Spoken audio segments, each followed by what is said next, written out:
Right now, someone on the other side of the planet can speak to you instantly. A single message can travel across oceans in less than a second. Entire governments depend on invisible digital systems. Banks, hospitals, airports, military operations. Modern civilization itself runs through something most people never even think about. The internet. It feels normal now, almost boring. But the truth is, the internet is one of the strangest inventions in human history because it wasn't originally created to entertain humanity. It wasn't built for social media or streaming or viral videos. It was born during a time of fear, a time when the world believed nuclear war could begin at any moment. And hidden inside that fear, scientists created something so powerful, it would eventually reshape human civilization forever. But there's something even stranger. At the beginning, almost nobody believed this invention mattered. Some experts dismissed it completely. Others thought it was dangerous. And if history had gone slightly differently, the modern internet might never have existed at all. Before the internet, distance controlled everything. If you wanted information, you searched through books manually. Libraries became treasure vaults of knowledge. Newspapers controlled public awareness. Television controlled mass attention. And if something happened far away, you might not hear about it for days, sometimes weeks. Communication itself was slow, painfully slow. Letters traveled physically across countries. Phone calls were expensive. International communication felt limited and difficult. The world was connected physically, but mentally, humanity still felt separated. Knowledge moved slowly. Opportunities moved slowly. Even business moved slowly.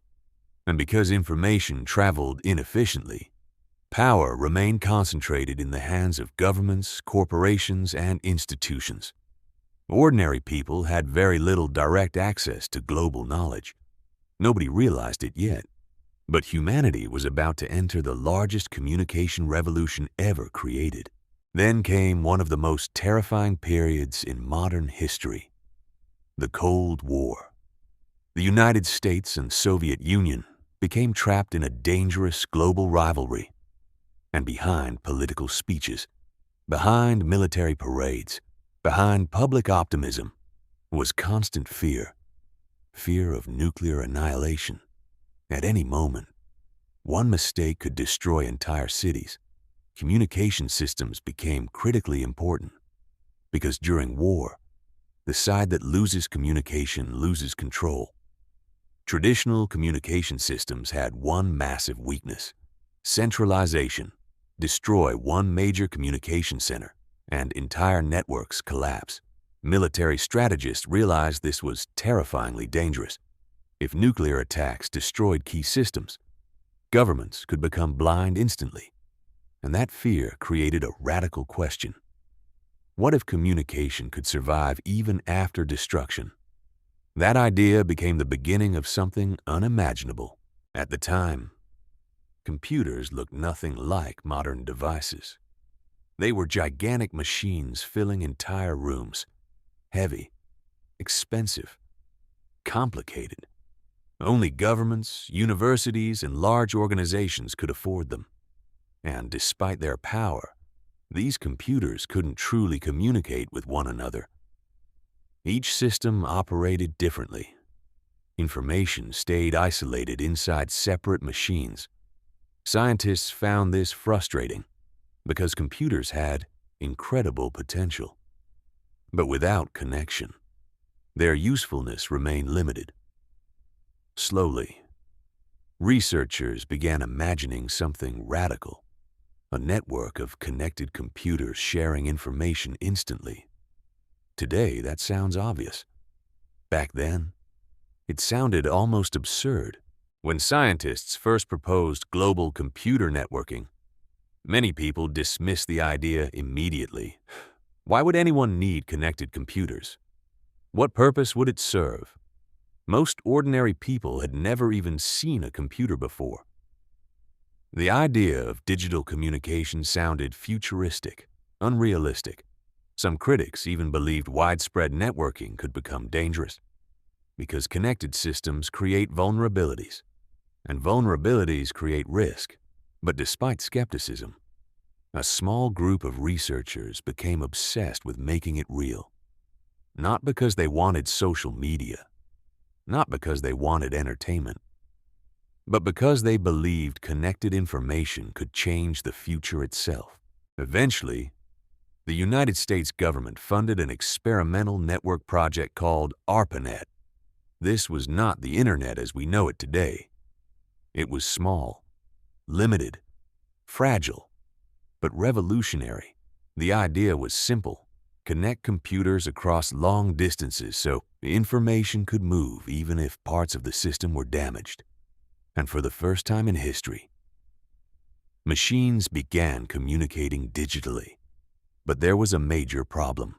The system barely worked. Connections failed constantly. Technology remained unreliable. Everything felt experimental. And then came the moment that quietly changed civilization.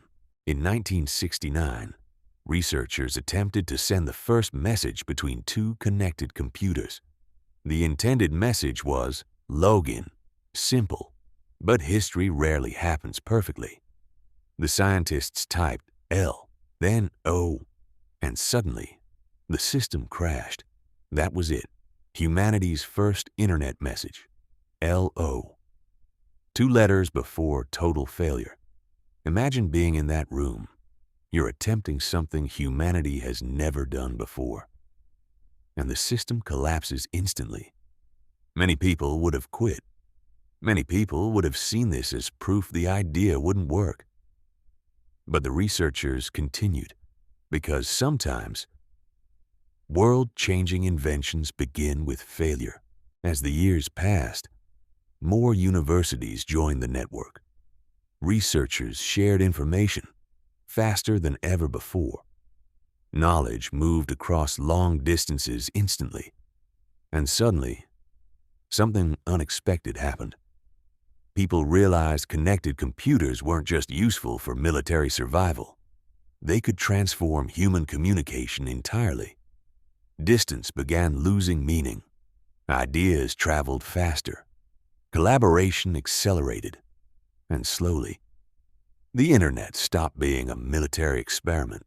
It started becoming a new digital world. Then personal computers arrived. Everything changed. Computers moved from giant laboratories into homes. Ordinary people gained access to digital technology. And once that happened, internet growth exploded. Email appeared, websites appeared, online forums formed. People connected with strangers across the world instantly. For the first time in human history, geography mattered less than connectivity. The internet was no longer an experiment. It was becoming civilization's nervous system. As internet technology evolved, human behavior changed with it. People spent more time online. Businesses moved online. Relationships formed online. Entire identities began existing digitally. Attention itself became valuable. And eventually, the internet became unavoidable. Modern life now depends on it completely. Imagine losing it tomorrow. No banking, no social media, no GPS, no online business, no streaming, no instant communication. Modern civilization would struggle immediately. That's how deeply humanity integrated itself into the network. But every powerful invention creates consequences. The internet connected humanity, but it also exposed humanity. Cybercrime emerged.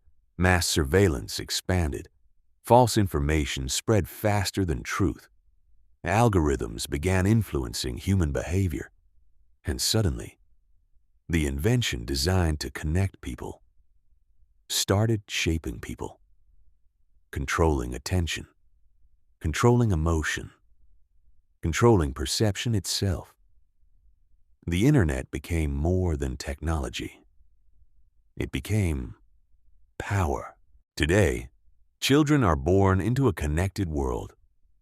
Entire careers exist only online. Artificial intelligence now grows through internet-scale information. Humanity has entered a completely different era of civilization, and yet, most people never stop to think about how strange this really is.